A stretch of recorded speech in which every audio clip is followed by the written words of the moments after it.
ಭಗವದ್ಗೀತೆ ಸಂಜಯ ಉವಾಚ, ಕೃಷ್ಣ ಉವಾಚ ಅಲ್ವಲ್ಲ? ಹೌದು. ಆದರೆ ಕೃಷ್ಣನೇ ಹೇಳಿದ್ದು ಅರ್ಜುನನಿಗೆ. ಭಗವದ್ಗೀತೆ ಅದು ಅಂದರೆ ಪ್ರಜ್ಞೆಯನ್ನ ಸಮತೋಲನದಲ್ಲಿ ಇಟ್ಕೊಂಡಂತಹ ಸಂಜಯ, ಒಳದೃಷ್ಟಿ ಇರೋನು, ಮೂರನೇ ಕಣ್ಣಿರೋನು, ಅರಿವಿರೋನು, ಜ್ಞಾನಿ.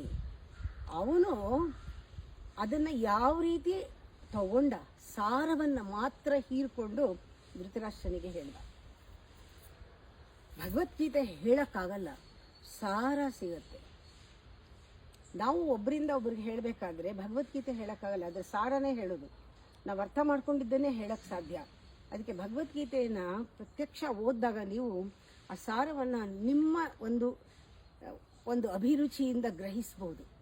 ಭಗವದ್ಗೀತೆ ಯಾರ್ಯಾರು ಓದ್ತಾರೋ ಅವ್ರವ್ರಿಗೆ ಏನೇನು ಬೇಕೋ ಆ ಅಭಿರುಚಿಯಿಂದ ಓದೋದ್ರಾಗ ಅದು ಸಿಗುತ್ತೆ. ಅದರಲ್ಲಿ ಅದು ಎನ್ಸೈಕ್ಲೋಪೀಡಿಯಾ, ಅದು ಎಲ್ಲರಿಗೂ ಅಷ್ಟೇ.